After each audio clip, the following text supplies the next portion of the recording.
கேட்டது, சிம்ரன் நீங்கள்மா எப்படி ஏன்ப்பா நாங்கள் நடிக்கக்கூடாதாப்பா சிம்ரன் மேடத்தோட? இல்லைங்க, நீங்கள் கிராமம்னா கிராமத்திலே எப்படி விவசாயம் பார்த்துட்டு இருக்கோம்னா ஏன் அங்கே நடிக்கக்கூடாதா? எங்களுக்கு சிம்ரன் கிடைக்கக்கூடாதா? இது என்ன எல்லாருடைய ஏக்கம் தான்ப்பா அது. எல்லாரும் இது பண்ணுறதுனால அதனால் எங்களுக்கு கிடைக்கக்கூடாதா? என்ன எப்படி எப்படி எப்படின்னா உங்களுக்கு என்னப்பா, அது அப்படி தான் கதை பாருங்கள் அப்படின்னா. அப்படி தான் சிம்ரன் மேடத்தை எல்லாம் கேட்குற கேள்வி. படம் பார்க்கும்போது உங்களுக்கு தெரிஞ்சிடும் எதுக்கு சிம்ரன் மேடம். இந்த உலகத்தில் உள்ள எல்லா ஈழத்தமிழர்களும் அவங்க பசங்க பார்க்கும்போது, இந்த படத்தை பார்க்கும்போது நம்மளுடைய கல்ச்சரையும் நம்மளுடைய தமிழும் மறந்துட்டு நம்ம இங்கிலீஷ் பேசிகிட்டு இருக்கோம். கண்டிப்பாக தமிழ் நம்ம மொழியை கற்றுக்கணும் அப்படின்ற ஒரு 10 பேர் அப்படி மாணவர்கள் வந்தாங்கன்னா, பசங்க வந்தாங்கன்னா, அதுதான் இந்த படத்தோட வெற்றியாக நான் நினைக்கிறேன். அது கண்டிப்பாக நடக்கும் அப்படின்ற அந்த நம்பிக்கை எனக்கு இந்த படத்து மேலே ரொம்ப ஸ்ட்ராங்காக இருக்குது. ஸோ சசி சார், ஸோ எல்லாருமே சொல்கிற மாதிரி சார் வந்து வேறு மாதிரி நம்ம பார்க்குறோம் அப்படின்றது. ஸோ இப்போ நம்ம ஸ்னீக் பீக்கும் ட்ரெய்லர் டீசர்லாம் பார்க்கும்போது அப்படி தான் இருக்குது. ஸோ நல்ல நடிகர், நல்ல இயக்குனரை தாண்டி நல்ல மனிதர் அப்படின்றது தான் வந்து சசி சாரை பற்றி யார் சொன்னாலும் சொல்லக்கூடிய விஷயம். ஸோ அதுக்கு வந்து இதுக்கு முன்னாடி பேசினவங்க எல்லாருமே அதுக்கான மேற்கோளை காட்டி தான் நான் பேசணும்னு நினைக்கிறேன். ஸோ இதில் எல்லா விதமான எமோஷன்ஸையும் வந்து ஒரு புது விதமாக ஹேண்டில் பண்ணி சசிகுமார் 2.0 நமக்கு தெரிய போகிறாருன்றதில் எந்த சந்தேகமும் இல்லை. ஸோ அந்த என்டர்டெயின்மெண்ட்டுக்காக நம்ம காத்திருக்கோம். அன்பை விதைக்கும் இந்த படத்தில் குடும்பத்தின் தலைவனாக, இந்த டூரிஸ்ட் ஃபேமிலியோட குடும்பத்தின் தலைவனாக சசி சார் வந்து நம்மளை பயங்கரமாக என்டர்டெயின் பண்ண போகிறாரு, நம்மளை அழுக வைக்க போகிறாரு, சந்தோஷப்படுத்த போகிறாரு. திருமிகு சசிகுமார் அவர்களை அன்போடு பேச அழைக்கிறேன்.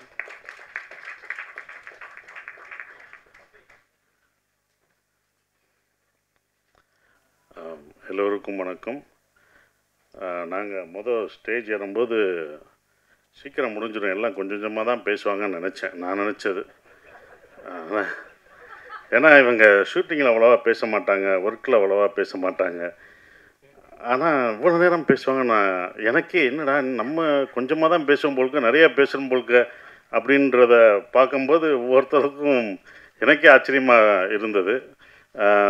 அவ்வளோ நல்லா பேசினாங்க. அவங்க பேசுகிற காரணம் என்னென்னா, இங்கே தான் நன்றி அவங்க சொல்ல முடியும், வேறு எங்கேயும் அவங்க நன்றி சொல்ல முடியாது. அது ஒன்று இருக்குது. ஒவ்வொருத்தவங்களும் வேறு எங்கே அவங்க தனியாக பார்த்து அவங்க நன்றின்னு சொல்ல முடியாது. அந்த நன்றி மறக்காமல் இருக்கணும் அப்படின்றதுக்காக தான் இங்கே ஒவ்வொருத்தவங்க அந்த நன்றியை தெரிவிச்சுக்கிறாங்க. அப்படி தான் நம்ம பார்க்கணும். அந்த நன்றி வெற்றி பெற்ற பிறகும் அந்த நன்றியை நீ உன் தயாரிப்பாளருக்கு காமிக்கணும்னு நான் அந்த டைரக்டருக்கு நான் ஒரு அட்வைஸாக அதை சொல்லிக்கிறேன். அதுதான் நன்றி. நீ அது முடிஞ்ச பிறகு நீ என்ன நன்றி செலுத்துறியோ அதுதான். எல்லாம் படத்தை பற்றி சொன்னாங்க, இப்படி வரும் அப்படி வரும்ன்ற ஒரு விஷயம் சொன்னாங்க. நல்லா இருக்குது. அதெல்லாம் நம்பிக்கை தான், எல்லாருக்கும் இருக்கிற நம்பிக்கையில் தான் அவங்களும் அந்த நம்பிக்கையில். ப்ரொடியூசர் அந்த நம்பிக்கையை வச்சுருந்தார். அந்த நம்பிக்கை நிறைவேற்றிய டைரக்டருக்கு அவ்வளோ வாழ்த்து சொல்லும்போது இன்னும் சந்தோஷமாக இருக்குது. என்ன நினச்சி ஒரு ப்ரொடியூசர் தான் ஒரு படத்தை பார்த்துட்டு இது நல்லா இருக்குது எனக்கு திருப்தின்னு சொல்லணும். அது ஒரு 100% சொன்னது எனக்கு சந்தோஷமாக இருக்குது. இருந்தாலும் நல்லா எழுதிட்டோம் அப்படின்னு ஒன்று இருக்கும்ல, நல்லா எழுதியிருக்கோம்டா சப்ஜெக்டு, ஆனால் என்ன ரிசல்ட் வருதுன்னு ஒரு பயம் இருக்கும். அந்த பயத்தோடு இருக்கிற மாணவனாக மே 1 அந்த ரிசல்ட்டுக்காக மக்களும் நீங்களும் கொடுக்க போகிற அந்த ரிசல்ட்டுக்காக காத்துக்கிட்டு இருக்கோம். அதுதான் நான் காத்துட்ருக்கேன்.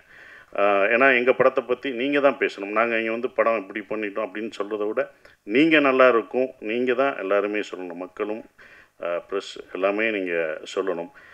எனக்கு இந்த படம் அவர் சொன்னார் ஃபுல்லாக அபி 24 வயசு பையன் சொல்லும்போது இங்கே வயசு முக்கியம் இல்லை, நல்ல கதை நல்ல விஷயம்தான் முக்கியம். அதை யுவராஜ் அந்த டீம் பார்க்கல. ஏன்னா அவங்க ஒரு ப்ரொடக்ஷன் ஃபஸ்ட்டு என்கிட்ட சொல்லும்போது 2 நண்பர்கள், அந்த 2 பேரும் நண்பர்கள், அற்புதமான நண்பர்கள். அதுவே எனக்கு பிடிச்சி போச்சு.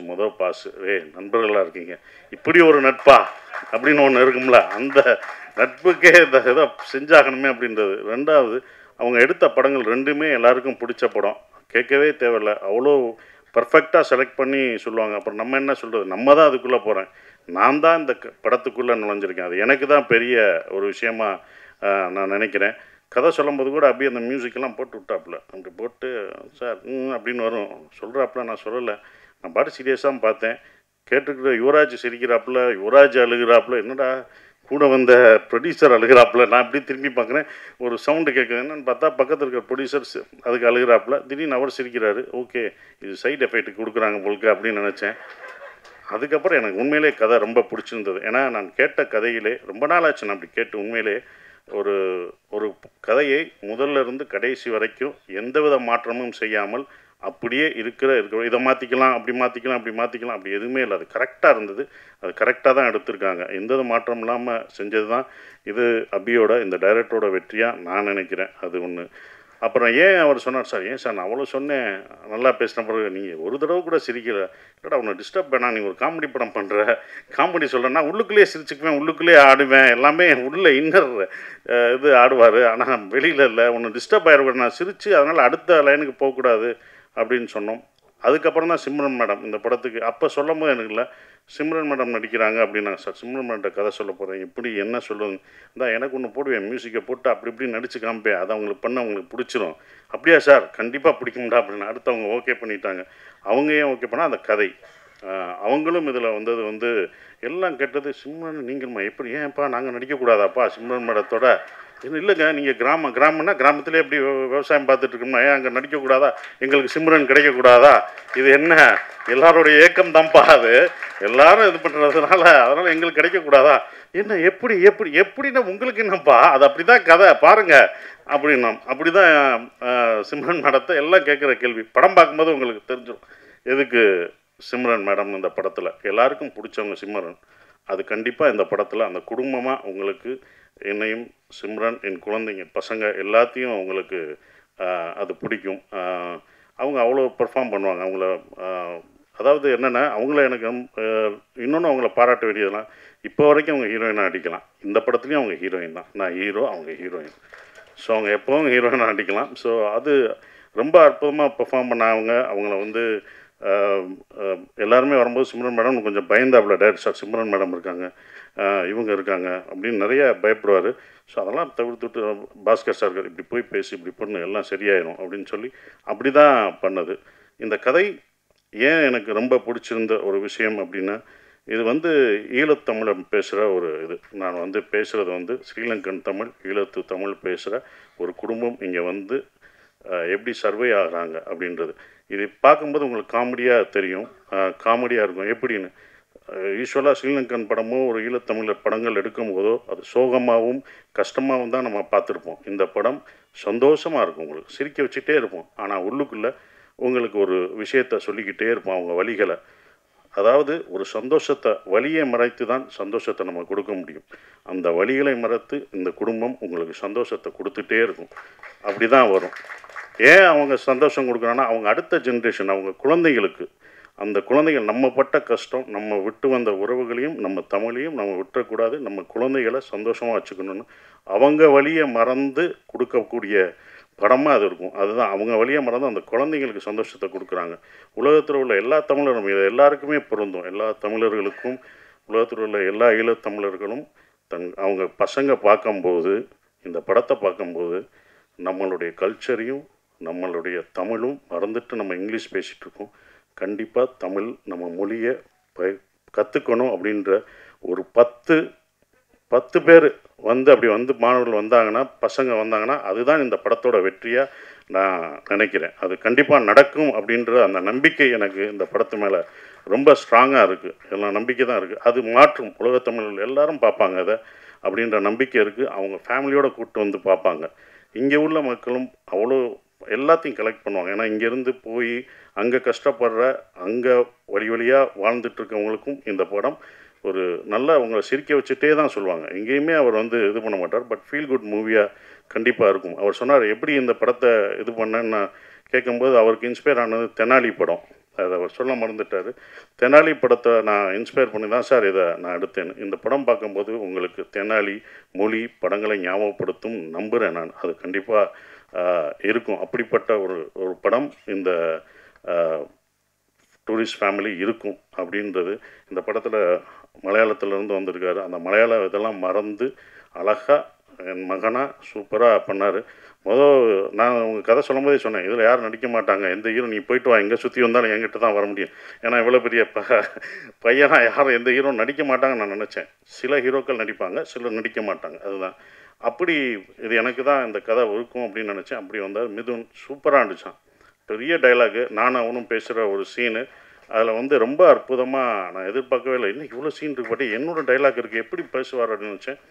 ஆனால் அற்புதமாக பேசி இது பண்ணிட்டாப்புல. படம் பார்க்கும்போது உங்களுக்கு தெரியும், இந்த படத்தில் யோகி பாபு சார் எல்லாமே இருக்காங்க, பெரிய ஆர்டிஸ்ட்லாம் இதில் இருக்காங்க. யோகி பாபு இருக்கார், நான் இருக்கேன், எல்லாமே இருந்தாலுமே அந்த குட்டி பையன் முள்ளியாக நடிக்கிறான். அவன் தான் இந்த படத்தில் காமெடியனே. உங்களை சிரிக்க வைக்க போகிறது அந்த பையன் தான். நாங்களாம் காமெடியன், நாங்களாம் கேரக்டர் ஆர்டிஸ்ட்டு, அவன் தான் காமெடியனாக இருப்பான். அது இது பண்ண மாட்டோம், அது கண்டிப்பாக அவங்களுக்கு நிச்சயம் கொடுக்கும். அப்புறம் மியூசிக் ஷான் ரோல்டன், அது அவரோட நம்ம ஒரு படத்தில் நம்ம பாட கேட்டுக்கிட்டே இருந்தோம், அவரை பிடிக்க முடியல. அது ஒரு படம், ஒரு பாட வருவார், நான் ரொம்ப பிஸியாக இருந்தார், பாட முடியாதுன்னாங்க. ஆனால் இந்த படத்தில் எனக்கு 2, 3 எத்தனை வாய்ஸு கொடுத்துக்கிட்டே இருக்கார். இது பார்த்தா நம்ம அடுத்த படத்தில் ராஜ்மோகன் படத்துலையும் அவர் தான் மியூசிக்கு. வா வா நீ அப்போ விட்டல, இப்போ நான் பிடிச்சிட்டேன் பார் அப்படின்ற மாதிரி தான் இருந்தது. பட் ரொம்ப ஜாலியாக இருந்தது. நாங்கள் ப்ரொமோஷன் போடுறதெல்லாம் அவரும் நானும் அழகாக சேர்ந்து போயிட்டுருக்க ஒரு விஷயம். மோகன்ராஜ் எனக்கு ரொம்ப சந்தோஷமாக இருக்குது. ஈசனில் பண்ண மோகன்ராஜ் இந்த படத்தில் முழு பாடல்களும் எழுதியிருக்காரு. அடிக்கடி அவரை பாராட்டி சொல்லும் போதெல்லாம் எனக்கு நான் ஜெயித்த மாதிரியே அப்படி இருக்கும். அவரை பற்றி சொல்லும்போது சார் தேங்க்யூன்னு சொல்கிற மாதிரி. மோகன்ராஜ் சார் அப்போவே அவர் நல்லா தெரிஞ்சிருக்குன்னு சொல்லி, இல்லை இதெல்லாம் எழுதியிருக்காரு, எனக்குலாம் தெரிலங்க, இங்கே எந்த பாட்டு எழுதியிருக்கானுங்க, இந்த பாட்டு எழுதியிருக்கான்னு ஷாண்டோல்னு சொல்லுவாங்க. தெரியுங்க அவர்கிட்ட, நான் அப்போ இருந்து சொல்கிறேன், பின்னாடி உட்காருங்க, முன்னாடி உட்காருங்க, முன்னாடி உட்காருங்க. இன்றைக்கி முன்னாடி உட்காந்துருக்காரு. இப்போ தான் நீங்கள் எல்லாருக்கும் தெரிவிங்க. இந்த முன்னுக்கு வர்றதுக்கு தான் இத்தனை வருஷம் நம்ம எழுதுறதுல யார் எழுதுன்னு தெரியாது, உங்கள் முகம் தெரியும். இப்போ உள்ள கவிஞர்கள்லாம் ஒரு பாட்டு எழுதிட்டு முகத்தை அப்படியே காமிச்சிக்கிறாங்க, ஆடுறாங்க. அதனால தான் இந்த படத்தில் ஆட விட்டுருக்கோம். அவரை வாங்க ஆடுங்க, அப்படியும் இருட்டுக்குள்ளே போகிறாரு, ஏற்கனவே முகம் தெரியலன்னா ஒன்று இங்கே ஆட வைக்கணும் அப்படின்னு சொல்லிட்டு இருட்டில் தான் ஆடிடுவார். அப்பயும் கூப்பிட்டு வந்து இந்த படத்தில் ஆட வச்சுருக்கோம்.